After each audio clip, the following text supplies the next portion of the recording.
भारतीय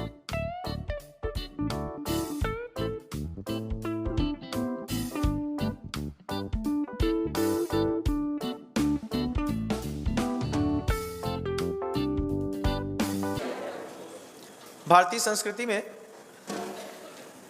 एक नाम बहुत प्रसिद्ध रहा है, अष्टावक्र का। जैसा कि कथानकों में आता है, एक उद्दालक ऋषि का आश्रम था। उसमें एक कहोड़ नाम का ब्राह्मण विद्या अध्ययन करता था। उद्दालक ऋषि की एक बच्ची थी, सुजाता। और जब उद्दालक ऋषि ने देखा कि यह कहोड़ बहुत प्रवीण, पुष्ट और विनीत है, तो आगे चल करके गुरु ने अपने ही शिष्य को अपनी कन्या देकर के और संतुष्ट कर दिया।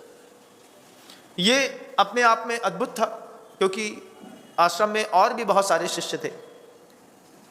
कहोड़ अपने गुरु के पढ़ाए हुए उपदेशों से जीवन यापन और जीवन बहुत व्यवस्थित जी रहे थे कि कहोड़ और सुजाता के बीच में एक दाम्पत्य सुख आया।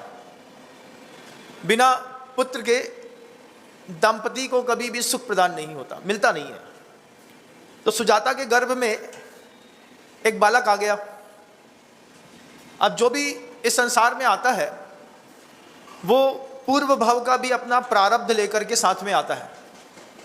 आपके बच्चे कुछ पूर्व भव के ज्ञानी हो सकते हैं, कोई पूर्व भव के पापी भी हो सकते हैं। जब अकृत पुण्य अपनी माँ के गर्भ में आया तो पूरी संपत्ति नष्ट हो गई। तो जो भी जीव होता है, पूर्व भव का अपना पुण्य भी साथ में लेकर के आता है। जब वह सुजाता के गर्भ में पुत्र आया तो वो एक ज्ञानी पुत्र था, पूर्व भव का ज्ञानी। गर्भ धीरे धीरे पल्लवित पोषित हो रहा था, बड़ा हो रहा था। और होते होते कहोड़ नाम का वो जो ब्राह्मण था, वो कुछ मंत्र पढ़ रहा था। तो मंत्र पढ़ते पढ़ते पत्नी वहां पर बैठ करके धान कूट रही थी, बच्चा गर्भ में था। और कहोड़ ऋषि जो थे वो अपने स्तोत्र पाठ, ऋचाओं के स्तोत्र में लगे थे पाठ करने में। कहीं से आवाज आई, आपका उच्चारण गलत है, इसमें आप अनुस्वार का प्रयोग सही ढंग से नहीं कर रहे हैं। कहोड़ को लगा कि मुझे शायद सपना हो रहा है। दोबारा उन्होंने जब गलत पढ़ा तो फिर आवाज आई, पिताजी आप उच्चारण गलत कर रहे हैं। जब ये बात सुनी तो कहोड़ कहता है, कौन है यहां पर जो मेरे किसी भी संवाद को, मेरे भी पाठ को गलत बोल रहा है? तो वो महिला के गर्भ से आवाज आती है, मैं आपका पुत्र। कहोड़ को इतना गुस्सा आया। कहीं दो तरीके के इसमें संवाद मिलते हैं। इतना गुस्सा आया कि उसने पत्नी के गर्भ में एक लात मारी और कहता है, अभी साले पैदा तक नहीं हुआ और अपने बाप की गलती निकालने लगा। कई बार ऐसा होता है, बड़ों की गलती बता दो, बड़े रुष्ट हो जाते हैं। गलती तो होती है, लेकिन तुमने क्यों बताई? तब पिता कहता है, कहोड़ कहता है कि अभी पैदा नहीं हुए और तुम हमारी गलती बता रहे हैं, बाहर आकर के क्या करोगे? तो दो संवाद हैं इसमें कि एक जगह तो कहोड़ ऋषि ने गर्भ में एक लात मारी तो अंदर जो शिशु था वो 8 जगह से टेढ़ा हो गया। और एक जगह संवाद आता है कि ऋषि ने श्राप दे दिया, तू अभी से मेरी गलती निकाल रहा है, तू 8 जगह से टेढ़ा पैदा होगा। चूंकि शरीर के 8 अंग माने जाते हैं, नलिया बाहु यतः नियम्ब पुट्टी उरोय शीशोय अठे वधुअंगाइम देहे शेषा उभंगाइम। तो जो 8 के 8 अंग थे, वो 8 अंगों से वो टेढ़ा हुआ। दोनों पैर टेढ़े हुए, नलिया दोनों पैर, दोनों बाहु, हाथ टेढ़ा हुआ। वैसे अपन भी टेढ़े मेढ़े हैं, क्योंकि जब तक अपन हाथ को मोड़े नहीं, ये मोड़े नहीं, टेढ़ा मेढ़ा हो नहीं, तो अपना जीवन चल नहीं सकता। लेकिन सामान्य व्यक्ति से वो असामान्य तरीके से जब वो बच्चा पैदा हुआ तो पैदा होने पर वो 8 जगह से टेढ़ा निकला। मां सुजाता देख करके हतप्रभ रह गई, ये क्या हो गया? फिर कहोड़ को भी इस बात का बड़ा दुख हुआ कि तनिक से क्रोध में हमने अपने बच्चे को श्राप दे दिया या लात मार दी, लेकिन बच्चा टेढ़ा हो गया। अभी भी आप देखते होंगे कई परिवारों में बहुत सारे बच्चे मंगलू चाइल्ड होते हैं। मंगलू चाइल्ड होते हैं जिनका हाथ पैर सही काम नहीं करता, या फिर वो बहुत हाइपर एक्शन वाले होते हैं, मेंटल डिसऑर्डर वाले होते हैं। इसके पीछे की भी विज्ञान है बंधुओं। जिन घरों में इस तरीके की संतानें होती हैं, बेटी हो या बेटा, कुछ भी हो सकता है, कोई भी मंगलू चाइल्ड हो सकता है, उसमें जैन शासन का नियम है कि जब पिता को पता चल जाए कि शिशु गर्भ में आ गया है तो माता पिता दोनों 9 महीने का ब्रह्मचर्य व्रत ले लेते हैं। लेकिन अगर पता है कि पेट में संतान है और संतान के ऊपर मान लीजिए दंपति उस वक्त भी काम पुरुषार्थ करते हैं, वासना का कोई कार्य करते हैं, तो बच्चे के ऊपर पड़ने वाले वजन से बच्चा टेढ़ा पड़ जाता है। ये बात बहुत कम लोग स्वीकार करेंगे कि गृहस्थ जीवन में महाराज पेट में बच्चा था, उसके बाद भी हम लोग वासनाग्रस्त हो गए, और उस वासनाग्रस्त होने पर पेट पर जो वजन पड़ा, उस वजन का ये प्रभाव पड़ा कि बच्चा 8 जगह से या तो टेढ़ा हो गया, या फिर मान लीजिए बच्चे का माथा बड़ा हो गया, उसके न्यूरॉन्स डिस्टर्ब हो गए। इसमें सबसे बड़ा कारण है दंपति गृहस्थ धर्म में जब भी पता चले कि संतान गर्भ में आ गई है, जब महिला को लगे कि मैं गर्भवती हूँ, वो प्रभु के सामने या गुरु के सामने जाकर के 9 माह का ब्रह्मचर्य व्रत ले लेती है। 9 माह के ब्रह्मचर्य व्रत के बाद जब पुत्र की स्वस्थ प्रसूति होती है, उसके बाद 45 दिन और उसके बाद वह पुनः 1-1.5 साल की साधना के साथ संतानें आती हैं। आप लोग पता नहीं किस तरीके से यहाँ पर आ गए। अब वो संतान पैदा हुई 8 जगह से टेढ़ी, 8 जगह से टेढ़ी, लेकिन ज्ञानी। दोनों कंट्रोवर्सी हैं। हम शरीर से टेढ़े हैं लेकिन दिमाग में ज्ञानी हैं। हम आप नहीं हैं, हम आप तो शरीर से सीधे हैं, दिमाग से टेढ़े हैं। वो दिमाग से सीधा लेकिन शरीर से टेढ़ा। 8 अंगों से, दोनों पैर खराब, दोनों हाथ खराब, पीठ में एक कुबड़ निकली, पुट्ठे में भी छोटे छोटे बाउल्स जैसे वायु के गोले बन गए। इस तरीके से उसके पूरे अंग उपांग खराब होने पर बड़ी मुश्किल से उसका निर्वाह होता था। लेकिन पुत्र ज्ञानी था। उस ज्ञानी पुत्र को धीरे धीरे व्यवस्थित बड़ा करने के लिए 3 चीजें बड़ी आवश्यक हैं। एक तो पुत्र का खुद का पूर्व पुण्य का उदय हो, फिर परिवार में एक वातावरण हो संस्कारों का। अगर परिवार में संस्कारों का वातावरण नहीं है तो आप कितने भी अच्छे विद्यालय में अपने बच्चे का एडमिशन करा दीजिए, लेकिन बच्चा घर में आने के बाद जिस तरीके का व्यवहार देखता है वो उसी तरीके की जीवन शैली को अपनाता है। तो शिक्षा भी जरूरी है, लेकिन शिक्षा से ज़्यादा जरूरी बच्चे के लिए वातावरण था। घर के अंदर का वातावरण इतना निर्मल कि महिला नित्य प्रतिदिन प्रभु की अर्चन पूजन वंदनन, यहाँ पर उसके पिता स्वयं ऋषि और ब्राह्मण होने पर वे लगातार ऋचाओं का पाठ करते, तो वो ऋचाओं का पाठ सुनता रहता। लेकिन जब से अष्टावक्र दुनिया में आए तब से वो कहोड़ ऋषि और शुद्ध संस्कृत का उच्चारण करने लगे। संस्कृत के साथ खूबी है, वो ब्राह्मणों को ब्लड में मिलती है। आप बनारस जाइए, बनारस में जो भी ब्राह्मण मिलेंगे वे जिस तरीके से आर्या का, अनुष्टुप का, उपजाति का, श्रृंगधरा का या फिर शार्दूल विक्रीडित का उच्चारण करते हैं, ऐसा आप प्रयास करने के बाद भी नहीं कर सकते। अष्टावक्र धीरे धीरे बड़े हो रहे थे। नगर में राजा जनक भी थे। राजा जनक को एक यज्ञ करने की सूझी, तो उन्होंने एक बहुत बड़े विद्वान को बुलाया जिसका नाम बंदी था। कहानी सुनिएगा, धीरे धीरे कहानी से हम कहीं और भी चलेंगे। बंदी था। बंदी ने घोषणा करी कि इस नगर में जितने भी विद्वान हैं वे आकर के मुझसे शास्त्रार्थ करें। शास्त्रार्थ करने के बाद जो सबसे ज्यादा प्रवीण होगा वो उस यज्ञ का मुख्य पुजारी घोषित किया जाएगा और उसको बहुमूल्य द्रव्य मिलेगी। जब यह घोषणा हुई तो राजा जनक के दरबार में निरंतर विद्वान आते, बंदी से मिलते। बंदी की एक और घोषणा थी, जो मुझसे हार जाएगा उसको मैं जल में विसर्जित कर दूंगा।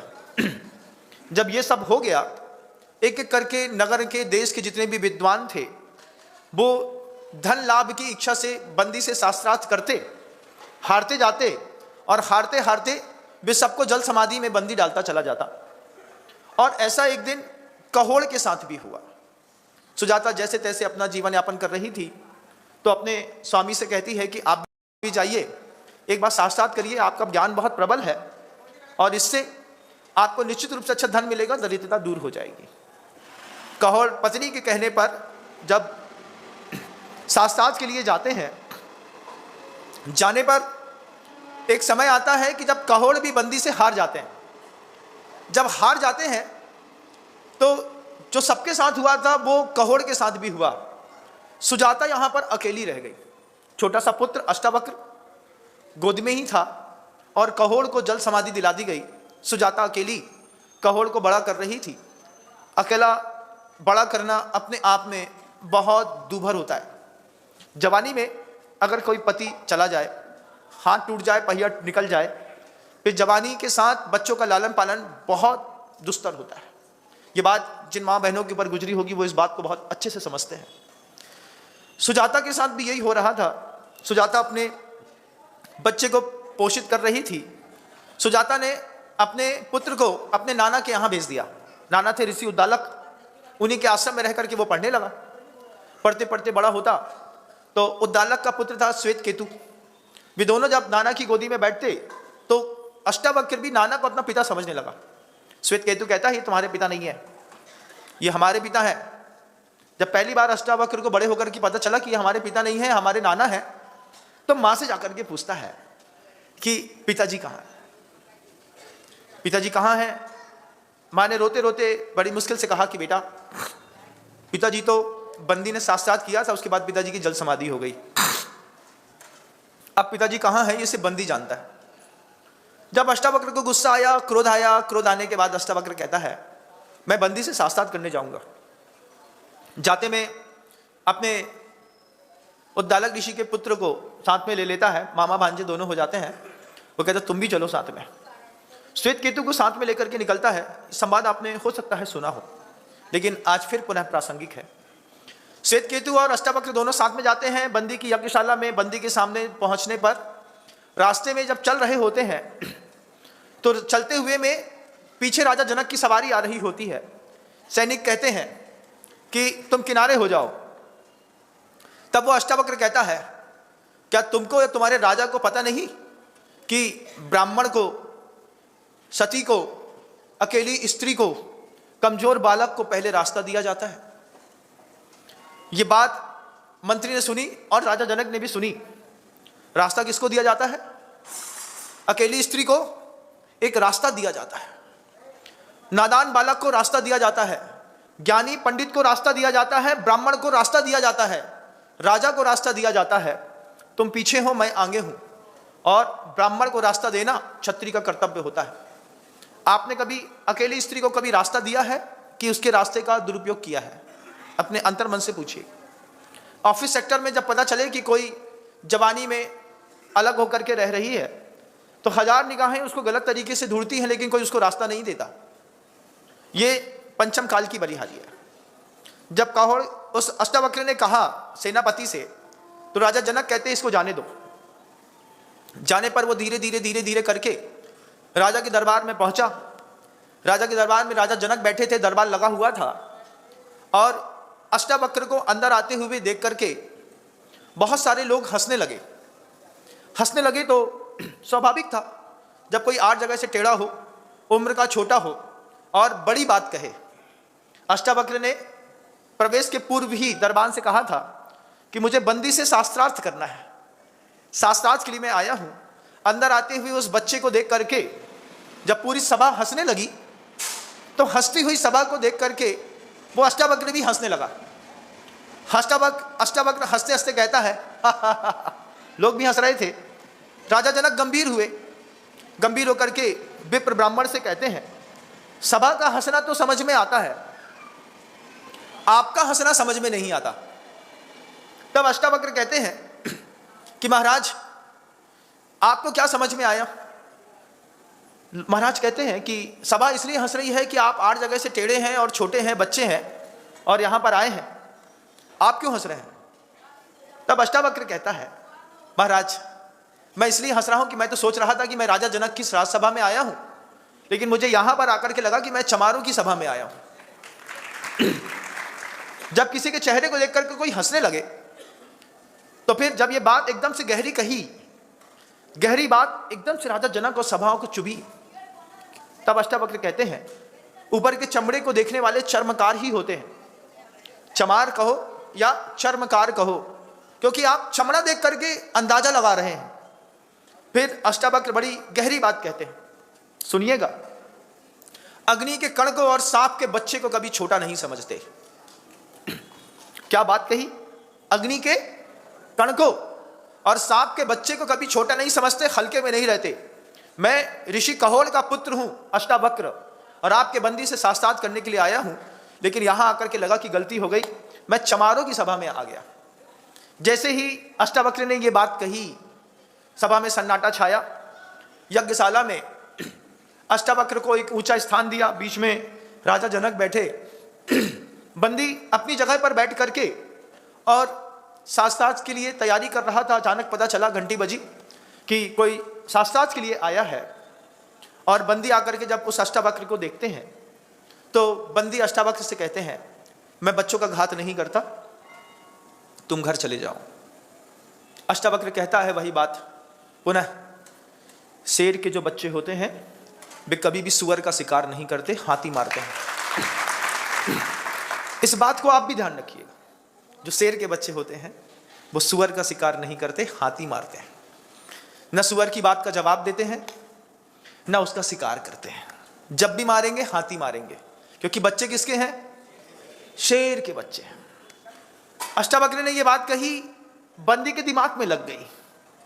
बंदी के दिमाग में लगी, लगते साथ ही बंदी अपनी सभा पर बैठा और बैठ करके शास्त्रार्थ की भाषा शुरू हुई। लगातार शास्त्रार्थ चलना शुरू हुआ और चलते चलते चलते चलते चलते चलते एक समय आया, राजा जनक और जनक के साथ जनक की पूरी सभा में बैठे हुए जितने भी सभासद थे वे सब सन्न रह गए। जब अष्टावक्र ने दो पंक्तियों के अनुष्टुप छंद का पहली पंक्ति बोली और दूसरी पंक्ति बंदी नहीं बोल पाया। सभा में जय जयकार होने लगी, अष्टावक्र की जय हो, अष्टावक्र की जय हो, महाज्ञानी अष्टावक्र की जय हो। अष्टावक्र अंदर से क्रोधित था और उस संवाद का नियम था कि संवाद के अंत में जो हारेगा उसको जल समाधि लेनी पड़ेगी। जब यह बात हुई तो राजा जनक अष्टावक्र के पैर पड़ करके बोलते हैं, हे ब्राह्मण राज, अभी महायज्ञ चल रहा है, इस महायज्ञ में कुछ दिन रुक जाओ, नहीं तो बंदी की समाधि होने पर हमारा यज्ञ रुक जाएगा। बात जायज थी, लेकिन बात उससे भी ज्यादा जायज थी कि नियम था, जो हारेगा उसको तुरंत जल समाधि लेनी पड़ेगी। अष्टावक्र ने बंदी से कहा, मैं उसी कहोड़ का पुत्र हूं जो तुमसे हार गया था, और आज मैंने तुमको जीत करके अपने पिता को मैं जानना चाहता हूं कि तुमने मेरे पिता को कहां रखा। तुम मुझे बस इतना बताओ कि मेरे पिता के साथ तुमने क्या किया। तब वो बंदी हारने के बाद अपने मूल रूप में आकर के कहता है कि मैं कोई सामान्य ब्राह्मण नहीं हूं, मैं वरुण का पुत्र हूं, जल का जो देवता है वरुण, उसका पुत्र हूं। और महाराज वरुण को लोक में एक यज्ञ कराने का भाव पैदा हुआ, तो मैंने कहा कि जो इस पूरी धरती पर सबसे ज्यादा विद्वान होगा मैं उसको आपके चरणों पर लेकर के आता हूं। फिर धीरे धीरे करके जितने विद्वान आए, चूंकि मैं जल के देवता का पुत्र हूं, तो जब मैंने सारे के सारे विद्वानों को जल समाधि दी तो वे जल में, इसी नदी में जाने के बाद नीचे पाताल लोक में जाकर के और दूसरे लोक में पहुंच करके वहां पर महायज्ञ चल रहा है। उस यज्ञ में सारे के सारे जितने ब्राह्मण हैं वहां पर यज्ञ कर रहे हैं। यज्ञ की समाप्ति के बाद वे धन धान्य से, सोने चांदी हीरे मोती से, आभूषण से भरपूर भर करके और वापिस इसी धरती पर आ जाएंगे। जब पहली बार अष्टावक्र को पता चला कि मेरे पिता जीवित हैं और दूसरे लोक में जाकर के यज्ञ कर रहे हैं, तब अष्टावक्र ने उस बंदी से कहा, बंदी वो ब्राह्मण था, कि मेरे पिता को आप वापस लेकर के आइए। मेरी मां ने मेरे पिता के वियोग में कितना लंबा समय गुजारा है, इस पीड़ा को आप समझ नहीं सकते। बंदी ने अष्टावक्र की बात सुनकर के जब सारे के सारे ब्राह्मणों को जल से वापस निकाला, तो जितने भी ब्राह्मण थे वे सज धज के अच्छे आभूषणों के साथ, हीरे मोती पन्ना मारिक जवाहरात के साथ बाहर आए। बाहर आकर के कहोड़ ने दूर से चलते हुए चाल को देख करके अपने बच्चे को पहचान लिया और बच्चे के पास आकर के अष्टावक्र के गले लग गए। गले लग करके कहोड़ पुत्र से कहते हैं, पुत्र मैं तुझको पाकर के धन्य हुआ। जब यह बात कहोड़ को पता चली कि किस तरीके से अष्टावक्र ने पूरे के पूरे साम्राज्य के मुख बंदी को जीत लिया, तब कहोड़ जो बात कहता है कि पिता पुत्र इसलिए पैदा करता है कि एक दिन वो अपने पिता से भी आगे निकल करके कोई काम कर सके। पिता पुत्र को किस लिए पैदा करता है कि जो काम मैं ना कर पाया वो काम मेरा बच्चा करके दिखाएगा। कहोड़ अष्टावक्र से कहता है, आज तुमने अपने पुत्र धर्म को सार्थक कर दिया। हम सब किसी न किसी की संतानें हैं। हमारे पिता ने हमको कुछ सोच करके भला किया होगा। हमको हमारे पिता ने बहुत अच्छी सुविधाएं दी होंगी जो उनकी सामर्थ्य में होगी। पिता ने हमको अच्छा भोजन दिया, वस्त्र दिए, माँ ने रक्षा करी, परिवार के लोगों ने पाला पोसा।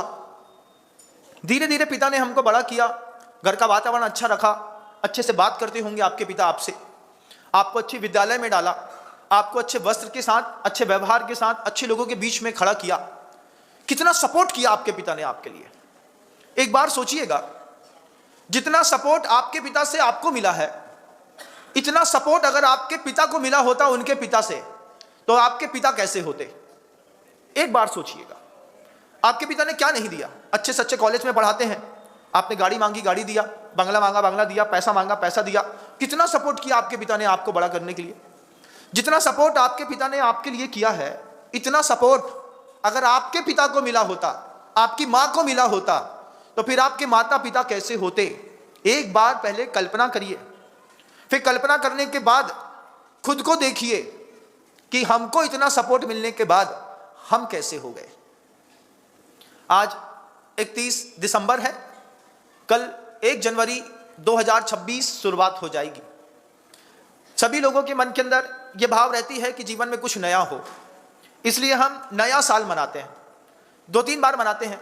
अभी 26 जनवरी को एक बार 1 जनवरी को मना लिया, अब इसके बाद मकर संक्रांति में फिर मनाएंगे, फिर उसके बाद बसंत पंचमी को मनाएंगे, उसके बाद वीर शासन जयंती को नया मनाएंगे, फिर वीर निर्वाण दिवस में एक बार फिर मनाएंगे।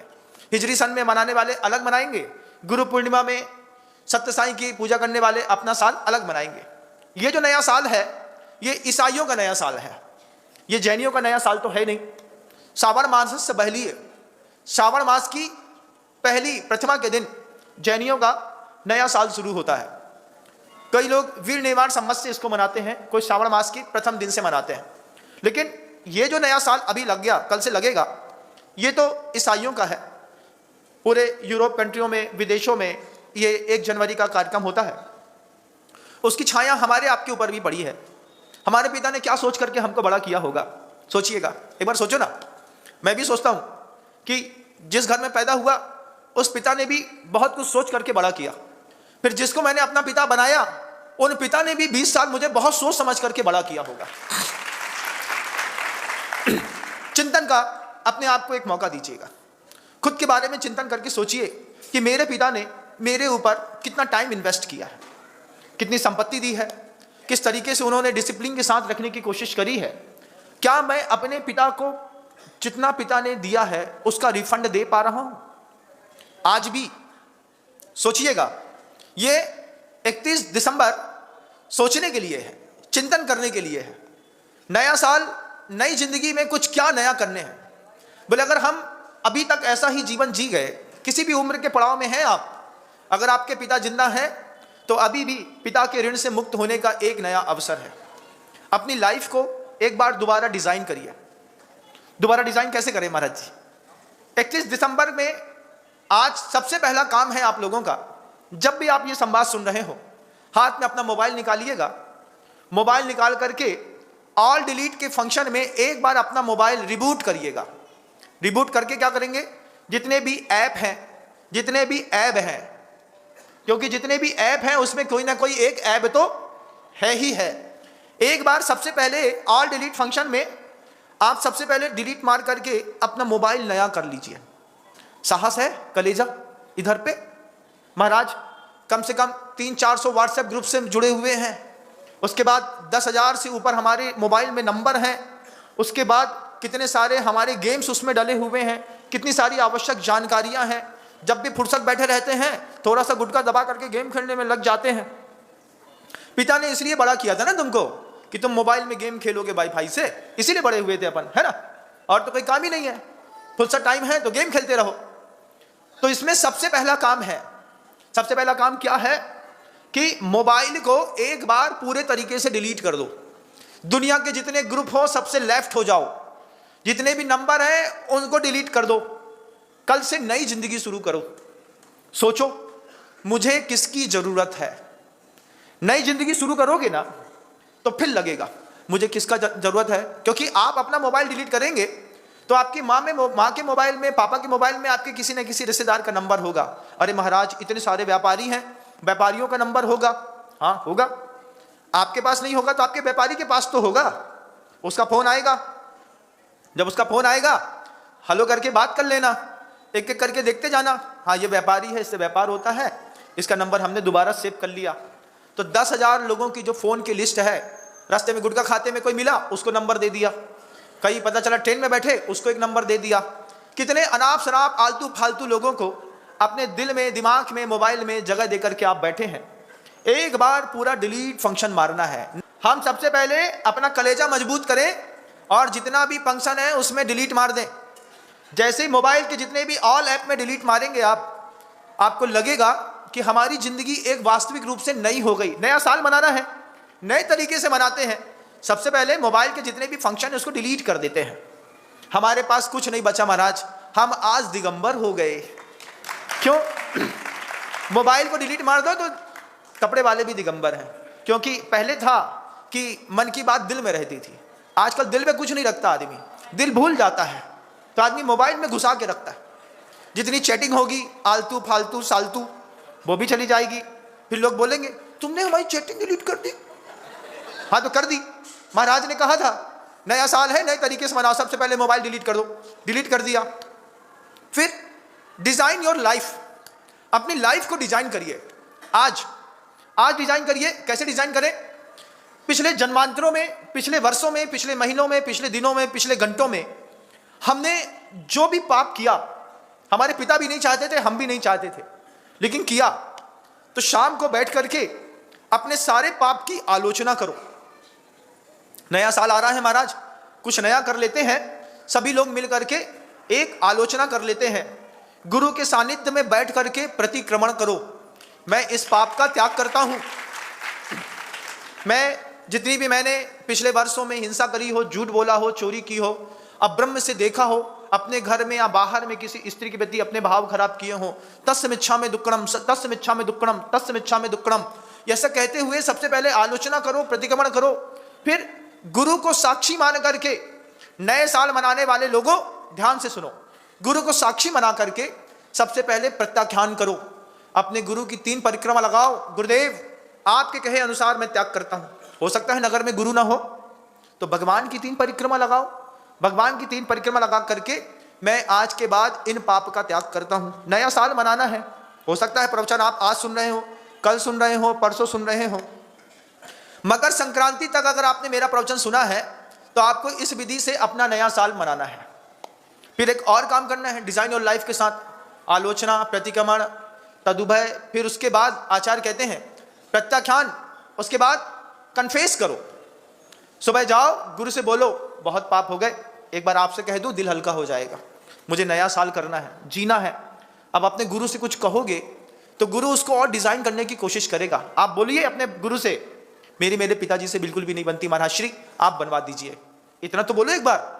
नहीं महाराज हम अपने घर के राज आपको क्यों बताएं, डॉक्टर को और गुरु को सब खोल करके दिखाना पड़ता है। आज मौका है, हमारे साथ अपनी जिंदगी को दोबारा डिजाइन करो। हमारे पास आकर के बोलो हमारे घर में हमारी माँ से नहीं बनती महाराज श्री। कोई तो बोले हमारे पास आकर के कि कृपया मेरी माँ से मेरी बात करवा दीजिए। एक बार जब आप यहाँ पर आकर के बोलेंगे और जब आपकी माँ से बोलूंगा कि आपका बच्चा मेरे पास आया था, मुझसे कह रहा था, बीच में कोई कैटालिटिक एजेंट चाहिए पड़ता है ना दोनों को जोड़ने के लिए, तो साधु को एक एजेंट बनाओ। भगवान आपकी कृपा से मेरा खोया हुआ वात्सल्य, मेरा खोया हुआ प्रेम, मेरा खोया हुआ परिवार आ जाए। तब जाकर के नए साल मनाने का मजा है। अभी काहे का मजा है? रात में थोड़ा केक काटोगे, 4 सिगरेट के छल्ले निकालोगे, पत्ते खेलोगे, दारू पियोगे, नाचोगे, सुबह दिन के 9 बजे 10 बजे सो करके उठोगे और बोलोगे नया साल आ गया। ये तो दुनिया में हर नीच कर लेता है। तुम थोड़े तो ऊंचे बनो। कौन से गोत्र के हो, एक बार अपने गोत्र के बारे में सोचो तो सही। भगवान वृषभदेव के गोत्र में आने के बाद, भगवान महावीर के गोत्र में आने के बाद रात में दारू पीने वाले मिल जाएं, नए साल मनाने की पद्धति में सिगरेट पीने वाले मिल जाएं, शराब पीने वाले मिल जाएं, वैश्यागमन करने वाले मिल जाएं, जुआ खेलने वाले मिल जाएं। तुम्हारे बाप ने तुमको इसी दिन के लिए बड़ा किया था ना, कि हमारा लड़का बड़ा होकर के ये सब करेगा। पिता का माथा ऊंचा करो, कहोड़ ने जो अष्टावक्र से कहा था, पिता इसी दिन के लिए अपने पुत्र को पैदा करता है कि जो काम उसका पिता न कर पाया वो बच्चा करके निकल जाए। आप भी कहेंगे हमारा वही तो कर रहे हैं, हमारे पिताजी ने कभी दारू पी नहीं, हम पी करके अपने वो काम करके दिखा रहे हैं। ऐसा करके दिखा रहे हैं आप। क्या वास्तविक सत्य यही है आपके जीवन का? हमारे पिताजी ने पत्ते नहीं खेले, हमने खेले। हमारे पिताजी जो कभी वहां पे कहाँ नहीं गए, रेड लाइट एरिया में नहीं गए, हम रेड लाइट एरिया में गए। महाराज हमारे पिताजी कभी जेल नहीं गए। आप ही ने कहा था जो काम पिता ना कर पाए वो बच्चा करके दिखाए, तब तो पुत्र के पैदा होने का मतलब है हमने दुनिया के हर पाप किए। इस तरीके से संसार सरकता है, बड़ा होता है, खत्म नहीं होता बंधुओं। खत्म करना हो, नए साल को नए तरीके से डिजाइन करना पड़ता है। Design your life, design your emotions. अपनी लाइफ को डिजाइन करिए, संकल्प करिए आज के बाद कल तक के अपराध यहीं पे छोड़ दूंगा, कल से नई जिंदगी शुरू करनी है। नई जिंदगी शुरू करने हैं तो यहीं पे छोड़ के जाओ। सिगरेट का पैकेट, तंबाकू का पैकेट, गुटखे का पैकेट, भगवान के सामने दाल चावल चढ़ाते हो, अर्घ्य चढ़ाते हो, आज पैकेट चढ़ा देना, आज के बाद नहीं करेंगे, संकल्प करके। नया साल, design your life and design your emotions. आप अपने इमोशंस को भी नया तरीके से डिजाइन करिए। जब कोई साधु नगर में आए ना, तो साधु जब नगर में आता है तो साधु का सहारा लेकर के अपना परिवार सुधार लेना पड़ता है। कैसे? हमारे नाम को फंसाओ बीच में। भैया हम महाराज जी के पास गए थे, महाराज जी के पास जाकर के हमने नियम ले लिया है, हम आज से रात में आलू प्याज नहीं खाएं, आज से हमारा रात्रि भोजन का त्याग है। कौन से घरवाली का किससे पूछ के छोड़ के आए? अब महाराज मना कर रहे थे इसलिए हम बोल रहे थे, इसलिए हमने नियम ले लिया है। अब हमारा 5 साल का तो त्याग है, अब तुम्हारे चक्कर में तुम्हारी पत्नी भी त्याग कर देगी। डिजाइन योर लाइफ, साधु को बीच में रख करके। हमारे घर में ये नहीं आएगा, हमने ये छोड़ दिया है, हम ऐसा करेंगे। हम महाराज जी से पूजा का नियम ले आए, हम पूजा करने जाएंगे। अब दूसरे दिन कोई बोले रास्ते में 16 के धोती दुपट्टा पहन के जाओगे भगवान की पूजा करने, लोग बोलेगा काय 900 चूहे खा के बिल्ली हज को चली। नए साल में भगवान के कलश करने जा रहे हैं। अगर आपको बदलना है अपनी जिंदगी तो आपको बीच में साधु को घुसाओ। अरे हमारा तो मन ही नहीं था, लेकिन महाराज ने नियम दे दिया। क्या दे दिया महाराज ने नियम? अरे वे बिनम सागर आए ना, उनने कह दिया 1 साल तक रोज पूजा करोगे। अब क्या बताएं, 2 4 5 दिन थोड़ा सा इसी तरीके से निकलेगा, 10 15 50 दिन में आदत पड़ जाएगी।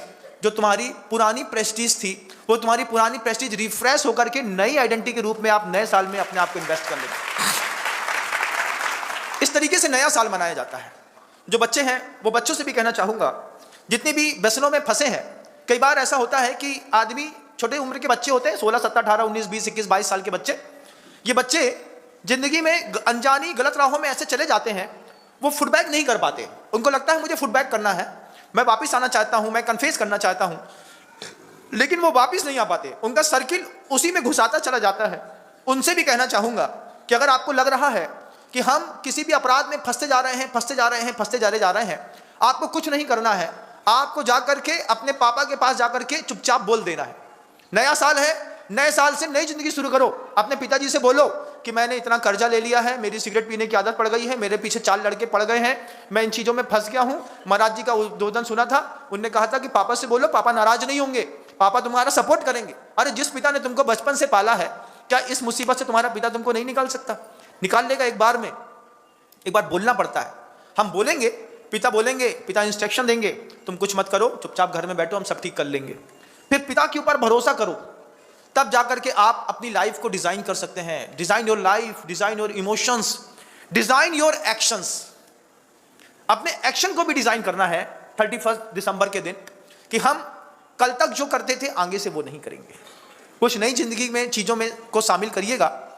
कोशिश करिएगा कि बहुत सारे ऐसे अभक्ष हैं जो आपकी जिंदगी का हिस्सा बन गए हैं, हम अपनी लाइफ को डिजाइन करते हैं, सबसे पहले अपने आप में सेल्फ एक्शन मोड में आते हैं। हम आज के बाद ये नहीं करेंगे, तो आप एक्शन भी सही लेंगे, सही सकारात्मक क्रियाओं की ओर बढ़ेंगे, तब जाकर के आपका एक नया साल कुछ आकार के रूप में दिखाई दे सकता है। 4 चीजें हैं: design your life, design your emotions, design your actions and design your energy. अपनी ऊर्जा को भी डिजाइन करना है। दिए बहुत सारे जलते हैं, लेकिन एक मिट्टी के तेल का जल रहा है, एक मांस की चर्बी का जल रहा है, एक शुद्ध घी का जल रहा है, एक डालडा का जल रहा है, एक सरसों के तेल का जल रहा है, एक दिया जो है वो ट्रांसफार्मर के तेल का जल रहा है। प्रकाश सब में एक है, लेकिन क्या सबकी ऊर्जा एक है? ऊर्जा का स्रोत एक है? कौन से दिए से तुम भगवान की पूजा करोगे? महाराज, शुद्ध घी का दिया होगा तो प्रभु के सामने चढ़ा देंगे। जब तुमको इतना शुद्ध और पवित्र बनाया है, तो फिर अपनी इनर वर्ल्ड की जो एनर्जी है उसको चेंज करो। गुरु जी कहते थे हम लोगों से कि अपनी कसाई को कभी भी अमृत तो प्रदान मत करो। 50 साल से विवाद है, चलो एक बार बैठ के बात कर लेते हैं। क्यों? अगर नहीं करेंगे तो हमारी कसाई अमर हो जाएगी, हमारी वेद भाव अमर हो जाएगा, हमारी हंसी अमर हो जाएगी, हमारी अरति अमर हो जाएगी, हमारी क्रोध अमर हो जाएगा, हमारी जुगुप्सा अमर हो जाएगी। नए साल में इनको मिटा करके अपनी एनर्जी इनर वर्ल्ड की, क्या जल रहा तुम्हारे अंदर? सड़े हुए मांस के तेल से तुम दिया जला करके अपनी जिंदगी जी रहे। एक बार गुरु के कहने पर शुद्ध घी का दिया तो जलाओ। एक चीज ध्यान रखना बंधुओं, जिसकी सुधार होने का समय आ जाता है ना, वो हर चीज से समझौता कर लेता है। समझौता बुरी चीज नहीं होती। समझौता वही करता है जिसको आगे बढ़ना होता है। समझौता करेंगे, आपको आगे जाने के रास्ते मिलेंगे। विद्यालय है, सुबह 7 बजे खुलता है, ठंडी में मान लो सुबह 6:30 बजे से लेकर के 4 बजे तक खुलता है। आप कंसीडर करते हैं कि नहीं? अगर अपने बच्चे को डेवलप करना है तो इतना समझौता तो करना पड़ेगा। उनने कह दिया हमारी कोई व्यवस्था नहीं है, हम भेजेंगे। दिसंबर की ठंडी में सुबह 7 बजे पिता उठ करके बच्चे को स्कूल में एडमिशन करा करके आता है। कितनी सारी चीजें ऐसी हैं जो पसंद नहीं है विद्यालय की, लेकिन इस विद्यालय से कोई निकलेगा तो निकलने के बाद वो हीरो बन करके निकलेगा। आपको इस बात का विश्वास है? तो आप जैसे समझौता करते हैं, आज आपको व्यवहारिक जिंदगी में कई समझौते की आवश्यकता है। नए साल में पड़ोसी से झगड़ा होगा कि नहीं? है महाराज, वो तो कौन से पड़ोसी किससे नहीं होता ही है। थोड़े से घर का बेसन का सेव बनवा लो, एक आध कोई मीठा बनवा लो, जाकर के उससे बोलो भैया नया साल आ रहा है, जितनी भी गलतियां हो तत्समिच्छा में दुक्कड़म, ये क्षमावाणी के पर्व के साथ नया साल मनाएंगे। कल का दिन बहुत खूबसूरत निकलेगा, बहुत खूबसूरत। ये खूबसूरती जैन शासन का प्राण है। साधु संतों के ऐसे निर्मल उपदेश जिनके समाज में नहीं दिए जाते, वो समाज जिस तरीके से बर्बाद होती है आप अंदाजा नहीं लगा सकते। आपको तो गुरु समझा रहे हैं, लेकिन दुनिया भर में और भी कौमें हैं, गुरु समझाते नहीं, मात्र पूजा करवाते हैं, पैसा लेते हैं, चले जाते हैं। लेकिन गुरु आपको उद्बोधन दे रहा है कि design your life, design your action, design your energy, design your emotions. और एक और बड़ी बात, इस 31 दिसंबर को संकल्प करिएगा, हम मुंगेरी लाल के हसीन सपने नहीं देखेंगे। क्या महाराज, ये क्या है? अभी नई जनरेशन के बच्चे तो नहीं जानते होंगे, जब मैं छोटा था दूरदर्शन चैनल चलता था, उसमें शाम को 7 बजे आता था मुंगेरी लाल के हसीन सपने। मुंगेरी लाल के हसीन सपने क्या हैं? एक मुंगेरी लाल था, वो मुंगेरी लाल चलते चलते चलते कहीं दफ्तर में काम करते करते टेबल में बैठा, वहीं पे सो गया। अब सोने के साथ एक सपना शुरू हुआ, मैं उठ गया हूँ, फिर मेरे पास एक बड़ी गाड़ी है, उसमें लाड़ी बैठी हुई है, 2 ड्राइवर चल रहे हैं, आगे 4 गाड़ियां चल रही हैं, मेरे जेब में गड्डियां हैं, मैंने बढ़िया कोट पहना हुआ है, फिर मैं जाता हूं, मेरा सम्मान होता है, मेरा बहुत बड़ा बंगला है। ये कितने इस तरीके के जो मुंगेरी लाल के आप हसीन सपने रोज सुबह शाम देखते होंगे ना, सबको ही देखते हैं। ये सबसे ज्यादा तो यंगस्टर्स देखते हैं, जिनके विवाह होने होते हैं वो तो मुंगेरी लाल के हसीन सपने देखते हैं। कन्याएं देखती हैं हसीन सपने, मेरा पति ऐसा होगा, मुझे ऑस्ट्रेलिया ले जाएगा, यूरोप ले जाएगा, अमेरिका ले जाएगा। पता चला उसने बिम बार का 2 बट्टा दे दिया और एक ब्रश दे दिया, बोले घिस। तो हमारा सपना है मुंगेरी लाल का हसीन सपना। हमारी बच्ची ने हमके बहुत प्यार से पाला है, तो प्यार से पाला तो घर में रखती, भैया शादी मत करो, बहुत प्यार से पाला है। तुम्हारी बच्ची नाजों में पली है, अपने घर में बारबी डाल की गुड़िया को सजा के रखो। नहीं नहीं, शादी तो करनी पड़ती है। शादी करनी पड़ेगी तो हाथ में रोज सुबह मेहंदी न लगाई जाएगी, सुबह सुबह झाड़ू दी जाएगी, नए साल में गिफ्ट कर दो झाड़ू।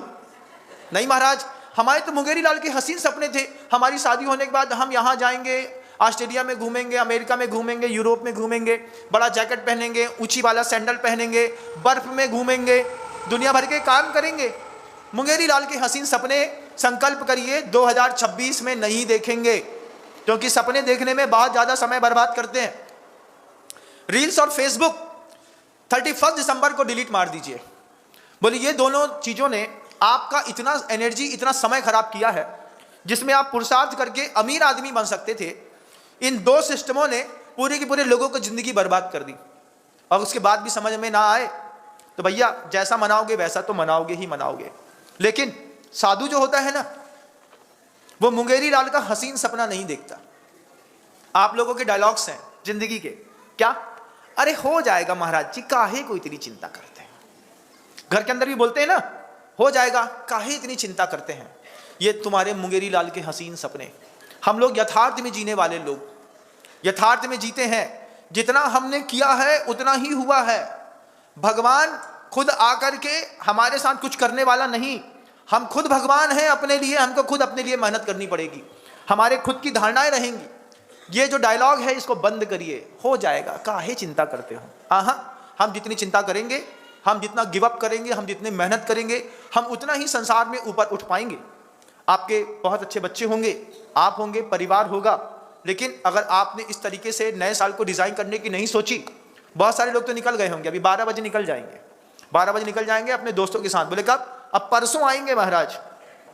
कहाँ पड़ा है तुम्हारा लड़का, तुम्ही को नहीं पता। अरे पार्टी है महाराज फलानी होटल में, हम जयपुर जा रहे हैं। अरे जयपुर जाकर के क्या मिलता भैया, नए साल में जयपुर मत पा जाओ, नए साल में जैनपुर आओ, जिसका नाम जिनालय होता है। जयपुर चले गए, जयपुर वाले दिल्ली चले गए, कोई पदमपुरा चला गया, कोई कहीं चला गया। करना वही है, रात में लकड़ी 4-5 जला लोगे, दुनिया भर के जितने भी दुष्कर्म होते हैं वो उसके पूरे दुष्कर्म में 11 से 12-1 बजे तक का सीन गुजरेगा। जो कर रहे हो ना, वो अगर तुम्हारे पिता देख लें तो तुम्हारे बारे में क्या सोचेंगे, एक बार तय करो, एक बार तय करो। तुम्हारे पिता, तुम्हारी माँ ने कितनी मेहनत से तुमको लाया, और तुमने अपने पिता का क्या रिजल्ट दिया। मैं अपने आप से भी कहता हूँ इस बात को कि अच्छा पुत्र तो वही है जो काम पिता ना कर पाया हो, उस काम को भी उसका पुत्र करके निकल जाए, तब पुत्र होने की सार्थकता है। आप सबसे भी कहूँगा, आप सब महानुभाव, जैसे आज बहुत धैर्य के साथ आपने मुझे सुन लिया, आपने बहुत कुछ चीज़ें अंतर्मन में डाल भी ली होंगी।